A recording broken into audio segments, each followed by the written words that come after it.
Thanks, Jeff. Kids at the Auglaize County Fair are getting a feel of what it's like to work on a farm and getting a real-life experience of what it's like to raise livestock. And these kids are taking this little piggy to the market. Thank you, Jennifer.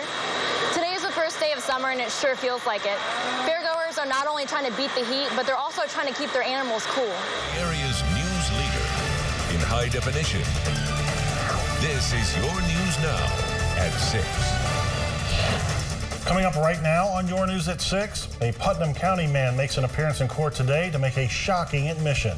We'll hear what Travis Soto had to say and what's next for him in the justice system. Good evening.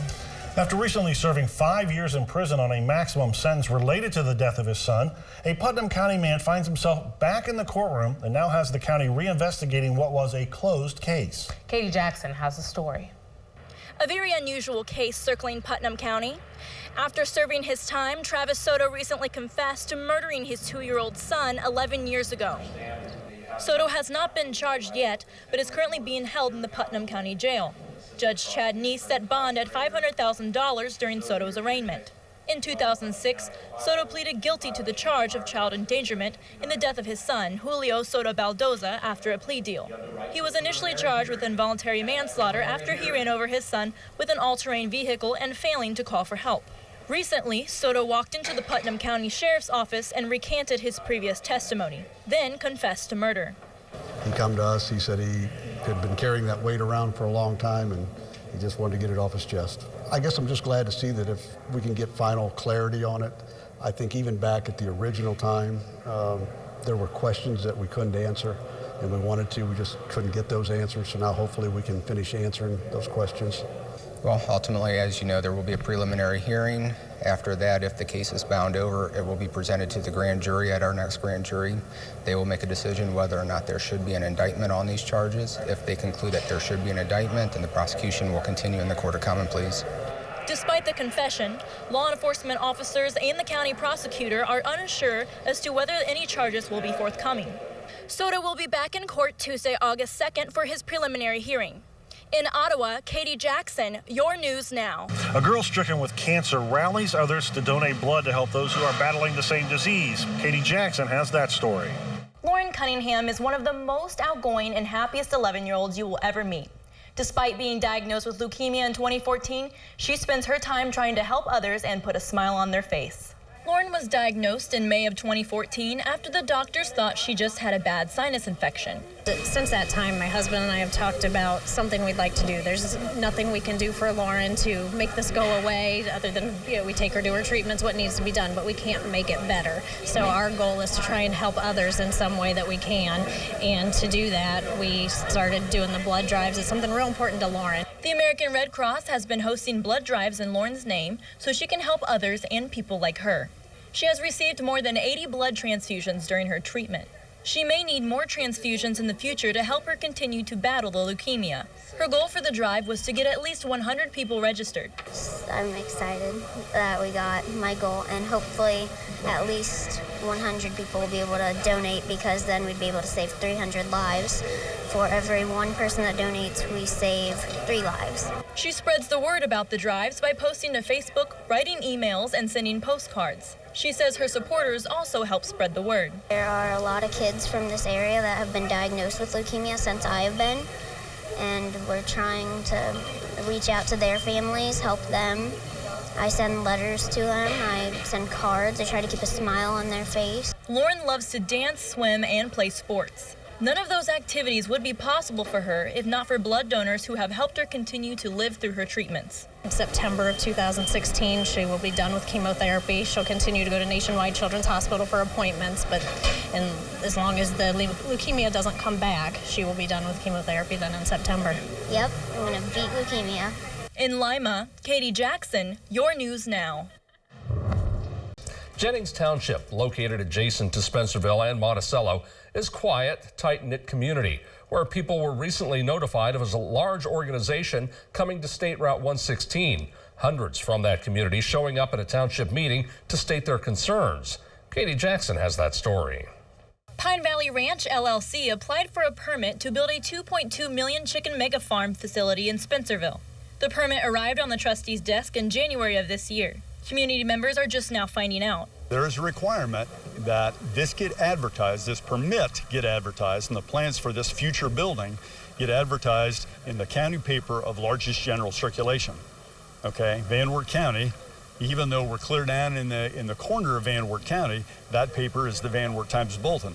It doesn't have a large readership, and if you saw the show of hands tonight, when the locals were polled out of 50 to 100 people, nobody get the Times Bulletin. So, I mean, that's a really big problem here. The community is upset they weren't notified and have concerns about its presence. Local Steve Simendinger decided to hold a meeting on the subject to hear the community's concerns before attending the township meeting. We missed a meeting that we really needed to be at to show our opposition of this. So the state people that say yes or no on this permit would know there's opposition there.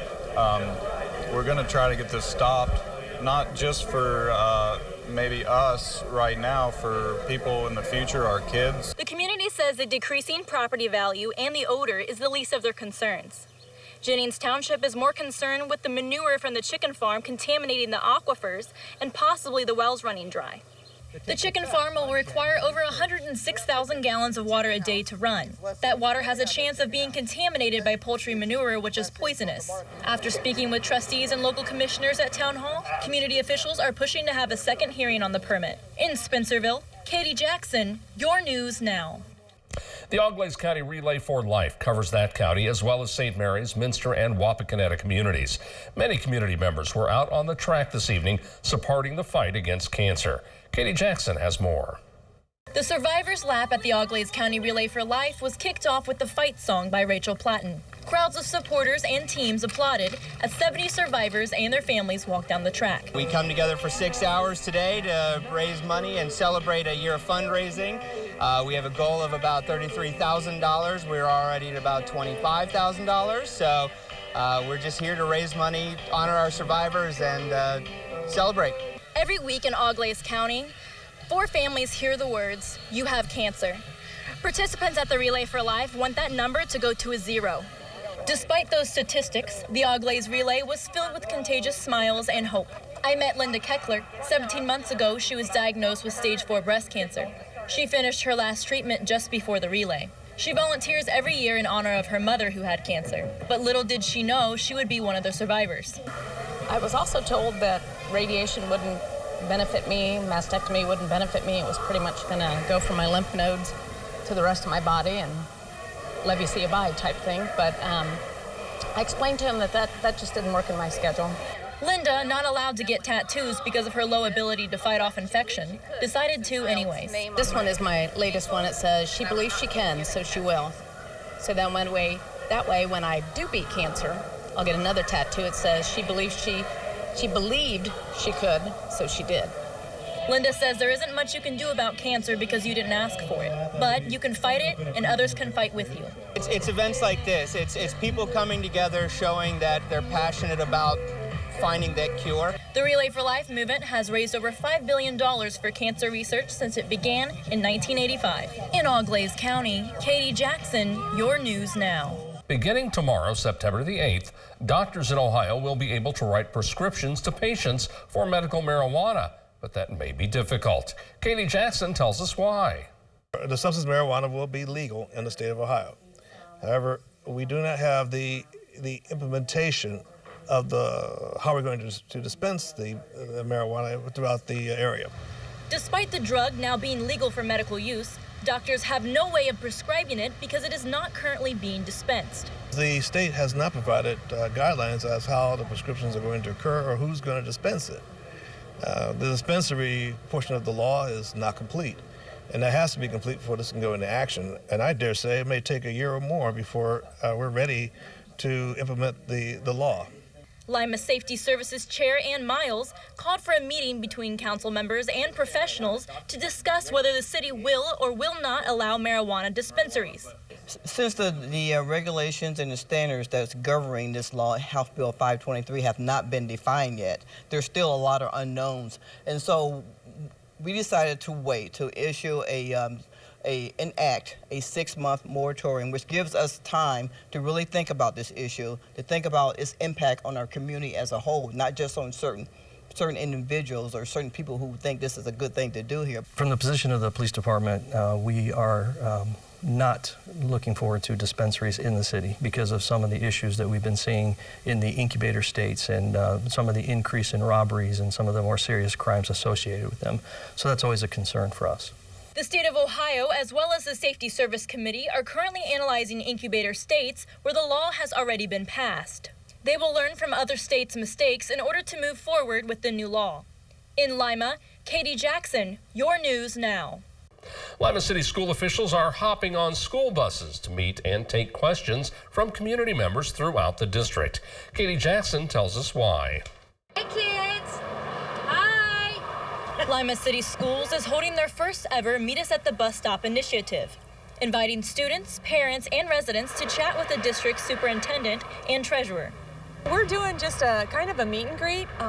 We thought it would be nice for the taxpayers of the district and the people that we associate with to come out and get a chance to meet us, because we have a lot of chances to go out in the district, but not always can people just come up and ask questions. Lima City School Superintendent Jill Ackerman says she often has parents make appointments to come see her, but this time she's coming to see them. People really like to stop and talk, which I'm glad to do. And a lot of times they have questions about things that I'm happy to answer. If I don't know the answer, I'm happy to get it to them. So I really began to think that maybe I need to make myself really available, like specific time, here I am, come and see me. And it was just an opportunity to make ourselves available. They can ask anything that, I've been here 29 years, they can ask anything they want to ask. And if I don't know the answer, I'm going to find it for them. If they have a suggestion about something or a concern about something, I'm always open to listening. So it's just being here and being available for everybody. Administrators will be handing out Spartan gear as well as snacks and drinks. There are 3 more stops planned for the Meet Us at the Bus Stop initiative, and parents, residents, and students are all invited to come out. In Lima, Katie Jackson, your news now.